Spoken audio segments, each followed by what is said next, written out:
وہ اپنے شوہر کو پیار سے دیکھ رہی تھی۔ وہ اس کو کبھی کبھی افسانوی کردار لگتا تھا، جس کا دل دیوتا کی طرح بڑا تھا، جو محبت میں لاسانی تھا۔ آج وہ ماضی کی سوچوں میں محو تھی۔ اسے 5 سال پہلے کے واقعات یاد آئے تو اس کی آنکھوں سے آنسو امڑ آئے۔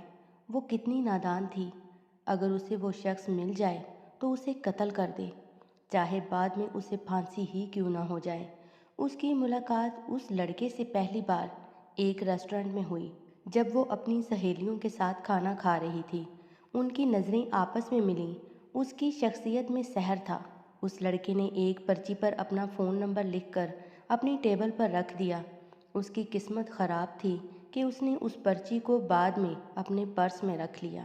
یہ بہت ہی بچگانہ عمل تھا۔ کئی دن بعد اس نے ہمت کی اور اسے فون ملایا۔ اس کی باتوں میں عجیب مٹھاس تھی، جس کی وجہ سے وہ آہستہ آہستہ اس کے قریب آ گئی۔ اس کی فیملی لڑکیوں کی آزادی کی قائل نہیں تھی کہ لڑکیوں کا لڑکوں سے یوں بات کرنے کو معیوب سمجھا جاتا تھا، اس لیے چھپ چھپ کر بات کرتی۔ وہ اس شخص کی طلسماتی شخصیت کے سحر میں گرفتار ہو چکی تھی۔ گھنٹوں فون پر بات کرتی تھی۔ پھر لڑکے نے ملاقات کے لیے اصرار شروع کر دیا۔ پہلے تو اسے منع کرتی رہی، لیکن ایک دن اس نے ملنے کی حامی بھر لی۔ ریسٹورنٹ میں جب دونوں نے آمنے سامنے بیٹھ کر پہلی دفعہ بات کی تو اسے بہت اچھا لگا۔ پھر یہ سلسلہ چلنا شروع ہو گیا کہ ہفتے میں ایک دن ملاقات ضرور ہوتی تھی۔ اس کی آنکھوں سے پھر آنسو امٹ آئے۔ وہ ایک دم خیالات کی دنیا سے واپس آ گئی۔ اس نے اپنے شوہر کو ایک بار پھر پیار کی نظر سے دیکھا۔ اسے اگر اس بات کی پرواہ نہ ہوتی کہ اس کی نیند خراب ہو جائے گی تو ضرور اس کے ہاتھ کو چوم لیتی، جس نے اس کا بہت مشکل وقت میں ہاتھ تھاما تھا۔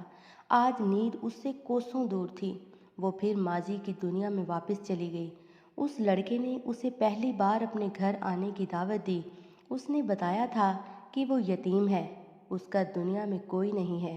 اس وجہ سے اسے اس کی ذات سے محبت کے ساتھ ہمدردی بھی تھی۔ گھر میں ملاقاتیں ہونی شروع ہو گئیں۔ پھر ایک دن محبت کے نشے میں وہ گناہ ہو گیا، جس کا کوئی عزت دار بندہ تصور بھی نہیں کر سکتا۔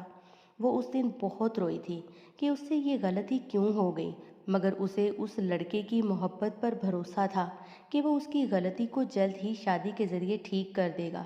وہ شادی کا اصرار کرتی تو وہ ہنس کر ٹال دیتا کہ اتنی بھی کیا جلدی ہے۔ وہ بری طرح گناہ کی دلدل میں پھنس چکی تھی۔ پھر اچانک وہ غائب ہو گیا۔ اس کے بعد کبھی اس کی ملاقات نہیں ہوئی۔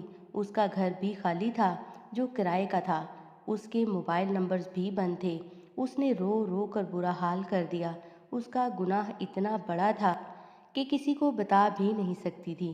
اندر ہی اندر گھٹ گھٹ کر جی رہی تھی۔ چند ماہ ہی ہوئے تھے کہ ایک دن اس کا بھائی باہر سے آیا اور اسے مارنا شروع کر دیا۔ وہ بے رحمی سے اسے مار رہا تھا۔ اسے سمجھ نہیں آ رہی تھی کہ اس کا قصور کیا ہے۔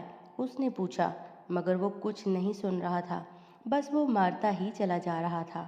جب وہ مار مار کر تھک گیا تو بولا، تم کو شرم نہیں آئی؟ ہم سب کی عزت خاک میں ملا دی، تم مر کیوں نہیں گئی؟ اس کے گرجنے کی آواز سن کر امی اور ابو بھی آ گئے۔ اس کے منہ سے خون بہہ رہا تھا۔ تم کیوں اس طرح بہن کو مار رہے ہو؟ تم کو شرم نہیں آتی؟ ماں نے اس کا سر اپنے سینے سے لگاتے ہوئے کہا۔ بھائی بولا، شرم اس کو نہیں آئی، کسی کے ساتھ منہ کالا کرتی رہی۔ بھائی کی یہ بات سن کر اس کے پیروں تلے سے زمین نکل گئی کہ بھائی کیا کہہ رہا ہے۔ پھر اسے پتہ چلا کہ جس سے وہ محبت کرتی تھی، جس کو اس نے سب کچھ دے دیا، وہ فرعون صفت انسان تھا۔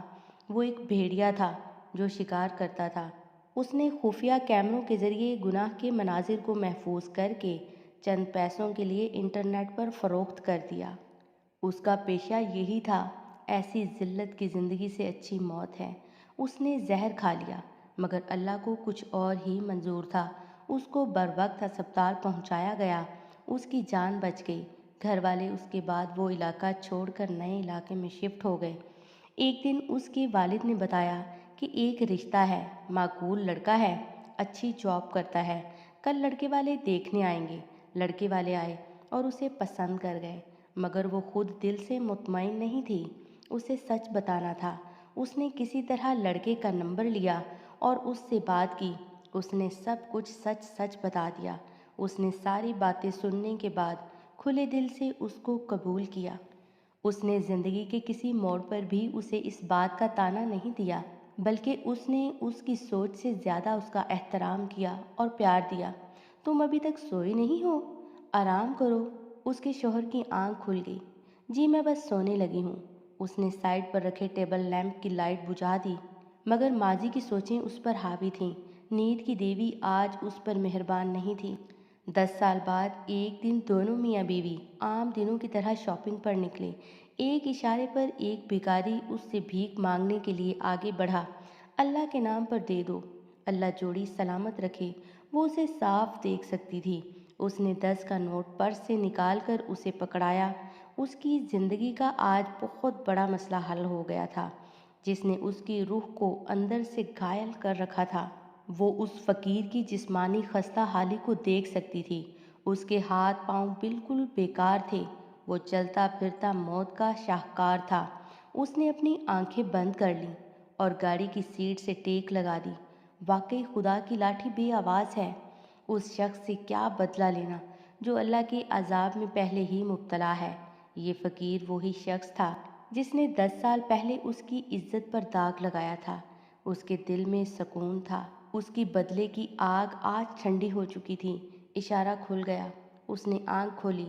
وہ جاتے ہوئے اس فقیر کو دیکھ سکتی تھی جو ایک گاڑی کے پیچھے بھیک کے لیے بھاگ رہا تھا۔